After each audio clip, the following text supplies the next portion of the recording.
میری آپ سے دبن گزارش ہے کہ مہاراشٹر کے اسمبلی انتخابات آنے والے ہیں. میں آپ سے اپیل کر رہا ہوں جو لوگ وقف کی جائیدادوں کو برباد کرنے آ رہے ہیں، آپ اور ہم مل کر ان کو انشاءاللہ برباد کر دیں گے سیاسی طور پر.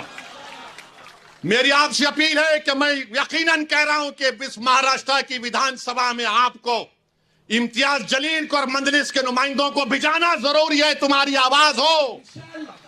اگر تمہاری آواز نہیں ہوگی تو کون آواز اٹھائے گا؟ تم نہیں دیکھتے پارلیمنٹ میں کیا ہو رہا ہے؟ تم نہیں دیکھ رہے پارلیمنٹ میں کون پکار رہا ہے دیوانوں کی طرح؟ کیا تم کو نظر نہیں آ رہا کہ کس کے کلیجے میں، سینے میں، کس کی آنکھ میں آنسو ہے جو تڑپ تڑپ کر دیکھ رہا ہے کہ میرے بربادی کا قانون میرے آنکھوں کے سامنے بنایا جا رہا ہے؟ کون ہوگا تمہاری آواز کو؟ چھوڑو ان چیزوں کو. کبھی اپنوں کو بھی تو اپناؤ، کبھی اپنوں کو تو سمجھو. جو تمہارے لیے دن اور رات محنت کر رہے ہیں ان کی آواز بنا کر بھجاؤ. یقیناً ہرانا ہے انشاءاللہ تعالی ان لوگوں کو. ہرائیں گے انشاءاللہ تعالی. مگر ہرانے کا مطلب یہی نہیں ہے کہ تم اپنی آواز کا گلا گھونٹ دو. تم اپنی آواز کا گلا گھونٹ کر کیسے دوسروں کے سر پر تاج رکھ سکتے ہو؟ مجھے بتاؤ. یہ تو نہیں ہو سکتا میرے بھائی. تو میری آپ سے گزارش ہے کہ اس بات پر بھی آپ غور کریے. ہم لڑ رہے ہیں اور لڑتے رہیں گے انشاءاللہ تعالی. اور اگر مودی یہ قانون بناتے ہیں تو جیسا کہ پرسنل لا بورڈ نے فیصلہ لیا کہ اگر احتجاج ہوگا مودی جی تو آپ ہمارے وجود کو مٹانا چاہ رہے ہیں، بہتر یہ ہے کہ میں روڈ پر آ کر اپنے آپ کو ختم کر لوں، مگر اپنے گھر میں بیٹھ کر اپنی جائیدادوں کو چھیننا نہیں دیکھ سکتا. جو اللہ اس کا مالک ہے، میں گھر میں بیٹھ کر نہیں دے سکتا کہ جس کا مالک اللہ ہے اس کو جائیداد کو چھین لیا جائے. یہ حکومت کی ذمہ داری ہوگی.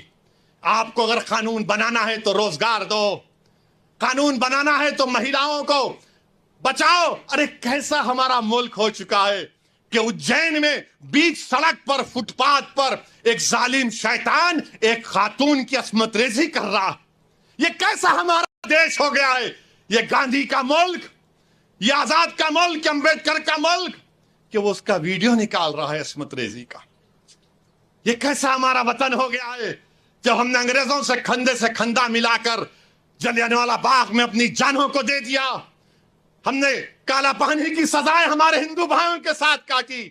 آج ایک اشرف منیہار کو ٹرین کے ڈبے میں پیٹا جاتا ہے تو کوئی اف نہیں بولنے تیار.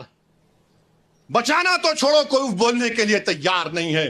یاد رکھو، جب آپ اپنی لڑائی نہیں لڑیں گے کوئی تمہاری لڑائی نہیں لڑے گا. تمہاری لڑائی تم کو لڑنا پڑے گا. تم 70 سال سے سوچ سوچ کر دھوکہ کھا چکے ہو کہ کوئی اور ہماری لڑائی لڑے گا. نہیں میرے بھائی، تاریخ مگر نام لکھا جانا ہے تو یہ وقت ہے اپنی لڑائی لڑنے کا. یہی وقت ہے اپنے ووٹ سے اپنے نمائندوں کو اورنگ آباد سے بھجانے کا. تو میری آپ تمام سے گزارش ہے کہ آپ پرسنل لا بورڈ نے جو آپ کے سامنے بات کہی ہے، آپ جوائنٹ ورکنگ کمیٹی کو اپنے اعتراضات، اپنا پروٹیسٹ ای میل اور پوسٹ کے ذریعے بھیجائیے. 15 سپٹمبر آخری تاریخ ہے اور اللہ سے کثرت سے دعا کریے کہ پروردگار تو ہم کو زندہ رکھ کر یہ نظارے مت دکھا کہ ہماری زمینیں جس کا تو مالک ہم سے چھین لی جائے. اللہ سے ہم گر گڑا کر سربسود ہوئے، سے گر گڑا کر بھیک مانگیں. اتحاد پیدا کریے. یہ قانون نہ دیوبندیوں کے مفاد میں ہے، نہ بریلویوں کے مفاد میں ہے، نہ اہل حدیث کے مفاد میں ہے، نہ بوری سماج کے مفاد میں ہے، نہ اثنا عشری شیعہ کے مفاد میں ہے، نہ آغا خانی شیعوں کے حق میں ہے. کسی کے حق میں نہیں ہے. یہ صرف اور صرف مودی جائیدادوں کو چھیننے کے لیے قانون بنا رہے ہیں. اللہ ان جائیدادوں کی حفاظت کرے. اللہ ہم کو اتنی اتحاد پیدا کرے کہ متحدہ طور پر اس قانون کو روکیں.